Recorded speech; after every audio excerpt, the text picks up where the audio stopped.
Sylvie Guillaume, bonjour. Bonjour. Merci d'être parmi nous. Le scandale Cambridge Analytica a jeté une lumière crue sur l'usage massif de données personnelles à des fins politiques par des entreprises. Les élections américaines de 2016 ou encore le référendum sur le Brexit ont connu des manipulations à des fins électorales et les institutions européennes commencent simplement à prendre en considération le problème. De quelle manière, s'il vous plaît?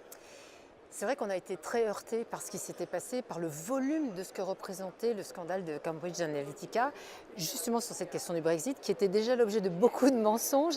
Alors, il y avait le mensonge sur les contenus du référendum, et en plus de cela, est venu se greffer, par le biais d'une boîte qui s'occupe de faire de la stratégie politique, la manipulation des comptes des individus pour arriver à faire des publicités ciblées pro-Brexit. Oui. Donc on était vraiment là dans la manipulation de données privées en dehors de la légalité.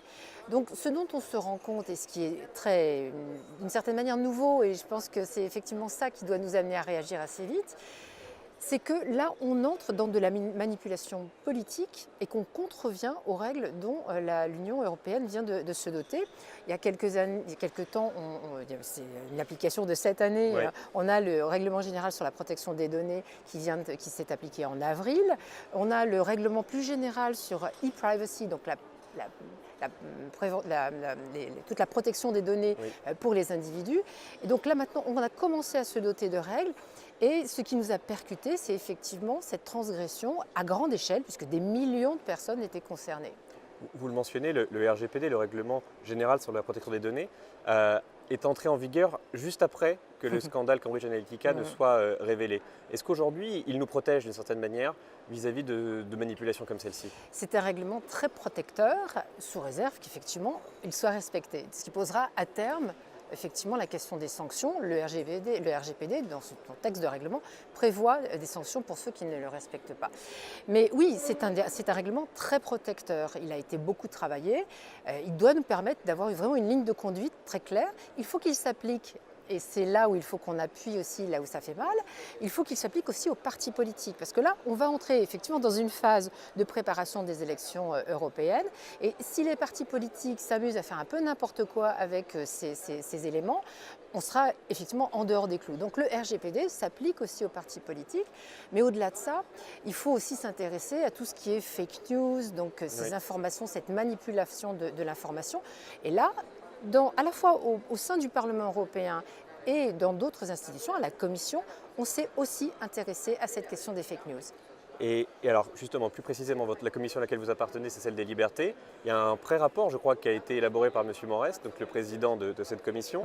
Que préconise-t-il? Est-ce qu'il faut imposer la transparence pour les publicités politiques? Est-ce qu'il faut interdire le profilage à des fins électorales?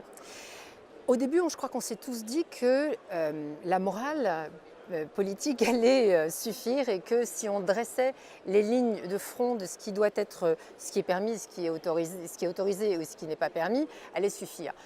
On mesure qu'on est loin de la réalité. D'ailleurs, même la Commission s'est rendue compte, la Commission européenne s'est rendue compte qu'il ne s'agissait pas seulement de faire de la tribune ou de demander à des experts, mais qu'il allait passer à une phase complémentaire.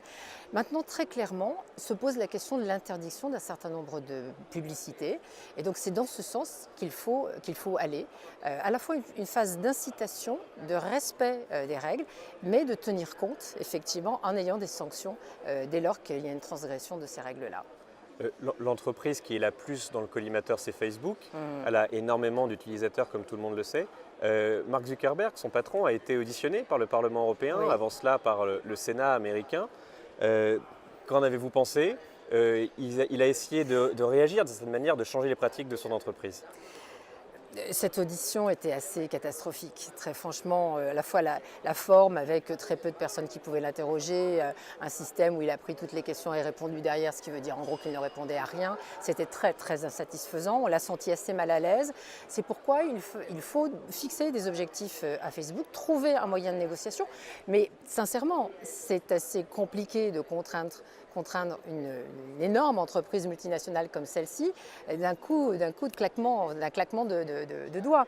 Donc il faut qu'on soit à la fois dans le dialogue sur le respect des règles, parce que c'est aussi la réputation de Facebook qui est en jeu, et ça nous devons compter aussi sur cet aspect-là. Mais il faut fixer, comme je vous le disais, les règles et donc évoquer clairement des sanctions financières dès lors que ces règles ne sont pas respectées. Et C'est vraiment être sur ces deux pieds-là, l'incitation et la sanction.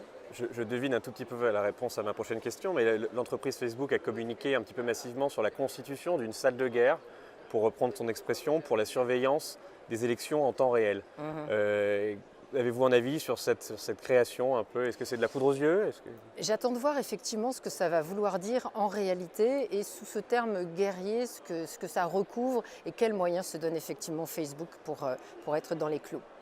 Est-ce qu'il y a un risque pour les élections européennes de 2019 de manipulation aussi massive que celle à laquelle les Américains ont été confrontés en 2016 par exemple? Si nous ne sommes pas vigilants et si tout le monde n'est pas vigilant, oui, il y a un risque. Il y a un risque parce que les fake news, on l'a vu avec tout un tas de médias extérieurs qui ont pu influer sur des élections dans certains pays européens et aussi aux États-Unis. Je pense aussi à certains hackers russes qui sont assez forts pour ce genre de choses.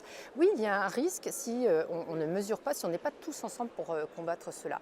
D'où l'idée aussi qu'on a eue au sein du Parlement européen d'organiser un système de prévention et de contre-argumentation.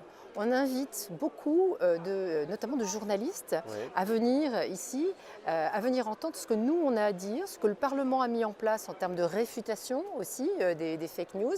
Donc, créer un contexte un peu général dans lequel tout le monde est informé, à la fois des techniques, des objectifs de réfutation, et donc tenter d'avoir la meilleure information initiale possible pour que celle-ci soit prééminente par rapport à d'autres qui pourraient intervenir et qui seraient effectivement des fake news.